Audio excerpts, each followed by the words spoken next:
Salut et bienvenue dans New Deal, le podcast Slate, Ifrit et TSO qui en 2025 aussi décortique l'actualité américaine, toujours en compagnie de Laurence Nardon, responsable du programme Amérique à l'Ifrit. Bonjour Laurence. Bonjour Romain. Laurence, avant tout, bonne année et bonne année à tous nos auditeurs, bien entendu. Une année qui va commencer très fort puisque lundi 20 janvier, ça sera l'investiture de Trump. Et Trump ne nous a pas ménagé déjà ces dernières semaines. Je fais bien entendu allusion à ses déclarations lors de sa conférence de presse le 7 janvier tenue à Mar-a-Lago, où Trump a évoqué le fait qu'il voudrait que les États-Unis achètent le Groenland au Danemark, qu'ils reprennent la main sur le canal de Panama et enfin qu'ils fassent du Canada le 51e État du pays. Alors moi je pensais que Trump ne voulait pas s'impliquer dans les affaires internationales et qu'il voulait plutôt se concentrer sur la reconstruction de l'Amérique, Make America Great Again. Mais là, il exprime des visées clairement impérialistes. Alors, est-ce que vous pouvez nous expliquer pourquoi ce shift, Laurence ? Oui, alors moi aussi, tout d'abord, je voudrais présenter mes vœux à tous les auditeurs. Et avant de parler de ces revendications territoriales de Trump, effectivement surprenantes, je voudrais dire d'entrée de jeu que le monde semble suspendu ces jours-ci au décret que Trump a annoncé vouloir prendre immédiatement après son investiture dans beaucoup de domaines. Les tarifs douaniers, l'Ukraine, etc. Et ça nous conduit à un premier constat que je trouve très important, même si beaucoup de pays aujourd'hui remettent en cause la puissance américaine, notamment les BRICS, Chine, Russie, Iran, etc., eh bien, il reste de toute évidence aujourd'hui une centralité du fait américain dans le monde. Puisque vous prenez le problème comme ça, Laurence, commençons effectivement par évoquer la situation de ces pays et commençons par la Chine. Eh bien, la Chine, comme tous les autres pays, attend la semaine prochaine pour voir à quelle sauce elle va être mangée. Elle se demande d'abord quels tarifs douaniers les États-Unis de Trump lui imposeront, puisque plusieurs montants ont déjà été évoqués lors de la campagne. Et puis, elle se demandera, bien sûr, également, quelle va être l'attitude de Trump vis-à-vis de Taïwan. Les Chinois peuvent-ils faire le pari que le président américain ne réagira pas en cas d'invasion de l'île par la Chine? Il me semble que c'est quand même un pari très risqué. Oui, effectivement, c'est risqué. Et puisqu'on en est sur la carte des risques, quid de la Russie ? C'est la question des sanctions. Trump, que l'on sait plutôt admiratif de Poutine, voudra-t-il les remettre en cause? Et si oui, réussira-t-il à le faire avec un Congrès qui a une très faible majorité républicaine dans les deux chambres?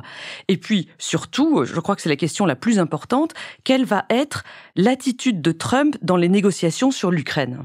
Et là, il y a eu un certain nombre de rencontres très importantes entre Volodymyr Zelensky, donc le président ukrainien, et Trump depuis décembre. Je fais allusion évidemment à la rencontre lors de la réouverture de Notre-Dame à Paris, une rencontre organisée par Emmanuel Macron pour créer un lien direct, un lien de confiance entre Zelensky et Trump. Zelensky a pu faire valoir ses arguments, éventuellement créer une obligation morale chez Trump de défendre les intérêts ukrainiens, ou en tout cas de ne pas les laisser tomber. L'objectif pour les Ukrainiens, pour les Européens aussi aujourd'hui, c'est vraiment d'éviter que des négociations directes entre Trump et les Russes, des négociations séparées, se déroulent dans les semaines à venir. Et alors terminons cette revue par le troisième point chaud, le Moyen-Orient. On sait que Trump est un grand soutien des politiques du Likoud. Le Likoud, c'est le parti très à droite de Benyamin Netanyahou. Et est-ce que le gouvernement de Benyamin Netanyahou, justement, peut s'attendre à une carte blanche de la part de Washington ? Si on regarde les personnes qui ont été choisies par Trump pour s'occuper de ce dossier, il y a d'abord l'envoyé spécial sur le Moyen-Orient, Stephen Witkoff, qui participe déjà aux discussions sur place avant même l'investiture de son président. On peut voir aussi le profil de l'ambassadeur prévu par Trump en Israël, Mike Huckabee. Eh bien, ce sont deux personnes qui considèrent que la Cisjordanie doit revenir à Israël. D'ailleurs, ils ne parlent pas de Cisjordanie, ils parlent de Judée et de Samarie. Donc oui, sur ces deux sujets-là, je crois qu'on peut parler d'une carte blanche de la part de Washington donnée au gouvernement de Benyamin Netanyahou. Mais je pense en même temps qu'il y a possiblement une ligne rouge sur l'Iran. Les Israéliens souhaitent opérer des frappes sur ce pays, notamment sur les installations nucléaires militaires iraniennes. Ils réclament depuis des années le soutien des États-Unis, soutien diplomatique et puis en termes d'armement. Et jusqu'à présent, les présidents américains ont été très réticents et je pense pour ma part que Trump serait sur cette ligne-là parce qu'il n'a aucune envie que les États-Unis soient entraînés dans un nouveau front militaire au Moyen-Orient, dans une guerre Israël-Iran. Bon alors d'accord pour la revue des points chauds, mais revenons à ma première question si vous le voulez bien, sur ces revendications incroyables de Trump sur le canal de Panama, le Canada et le Groenland. Et le Groenland, c'est un projet d'achat au Danemark qui concerne quand même au premier chef l'Europe, puisque le Danemark en fait partie. Comment est-ce qu'il faut comprendre cette affaire ? Oui, vous avez raison. Alors que Trump déclare vouloir se recentrer sur les États-Unis, il exprime des visées sur le reste du monde qui me font penser vraiment beaucoup au 19e siècle et précisément à l'année 1898.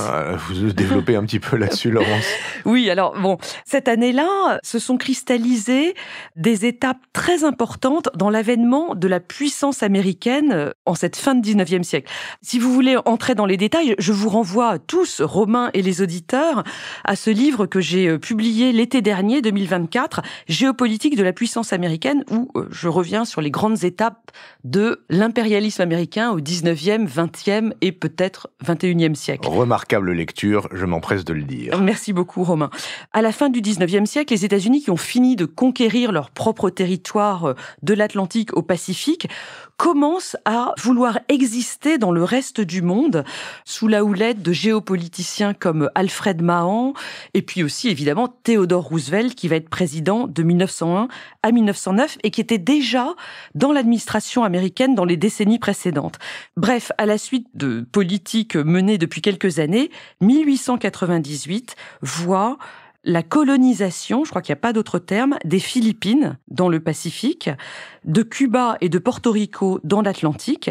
C'est l'année aussi où les États-Unis acquièrent un certain nombre de territoires qui vont devenir américains, comme par exemple l'île de Guam ou l'île de Hawaï, qui deviendra un État américain bien plus tard, en 1959.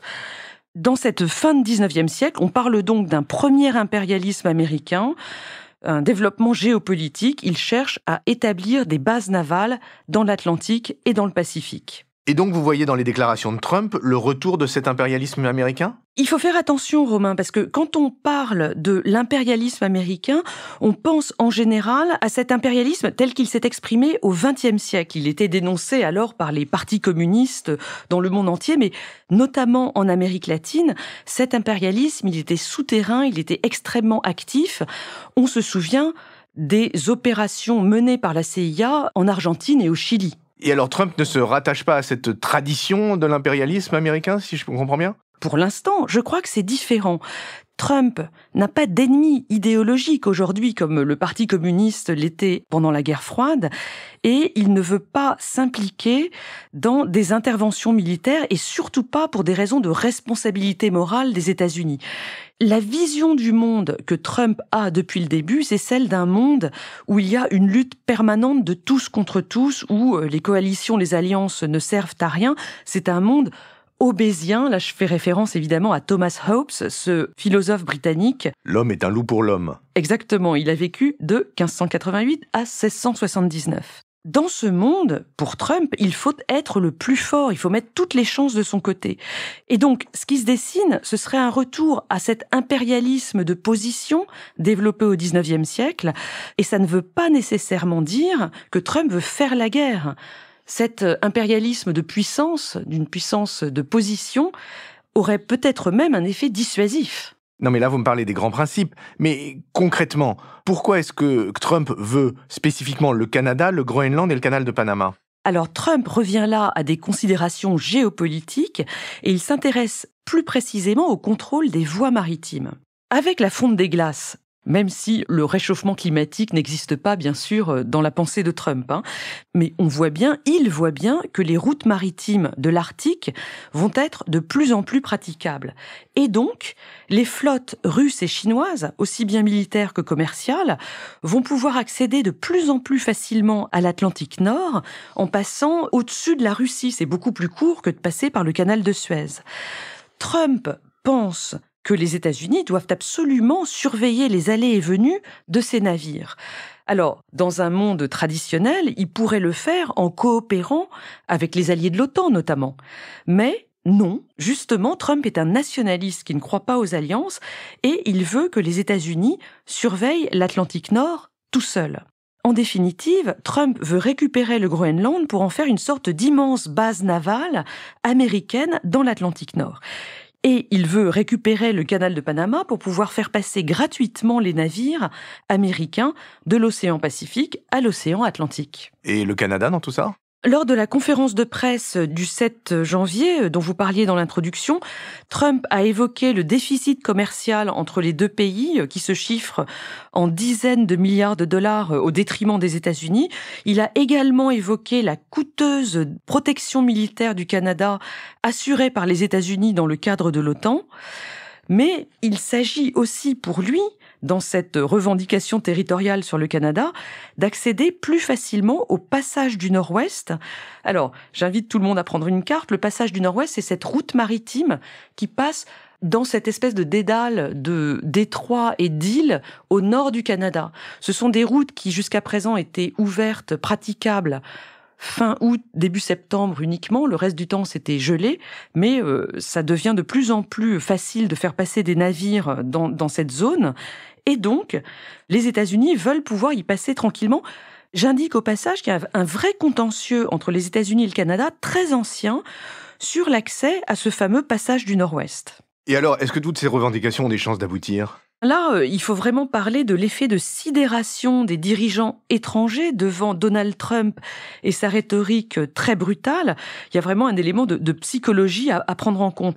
Et là, je vous renvoie, j'ai été très frappée ces dernières semaines par l'emploi du terme de gouverneur pour parler de Justin Trudeau, employé aussi bien par Trump que Elon Musk. Oui, comme si le Canada était déjà un État américain. Oui, absolument, c'est ce à quoi ça fait référence. Et en plus, ça montre un immense mépris par ces personnages du système canadien, parce qu'en réalité, il y a déjà un gouverneur au Canada, c'est le représentant de la couronne britannique. En l'occurrence, en ce moment, c'est une femme d'origine inuite. Bref, on va voir si cette rhétorique suffit à elle seule à accomplir des avancées. Mais quand même, je ne le crois pas, parce que en face des revendications de Trump, il y a les habitants du Groenland et les Danois qui sont pas forcément d'accord. Il y a, en ce qui concerne le Canada, les Canadiens et la Grande-Bretagne. Et puis, en ce qui concerne le canal de Panama, il y a quand même des accords qui fixent les règles et sur lesquels il ne semble pas si facile que ça de revenir. Oui, justement, il y a quand même ce truc ringard qu'on appelle le droit international, non, Laurence ? Mais oui, je suis tout à fait d'accord avec vous. Alors, cela dit, par souci d'exactitude, je voudrais ajouter une perspective historique sur ces revendications annoncées par Trump. Elles nous paraissent délirantes à nous, Européens, mais les écoliers américains savent bien, parce qu'ils l'apprennent à l'école, que les États-Unis se sont constitués en achetant des territoires.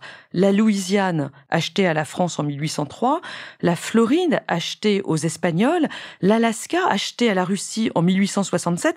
Alors ça, c'est pour expliquer pourquoi un achat du Groenland semblerait être dans une lignée, alors très lointaine, je vous l'accorde, mais enfin, dans une lignée historique pour les États-Unis.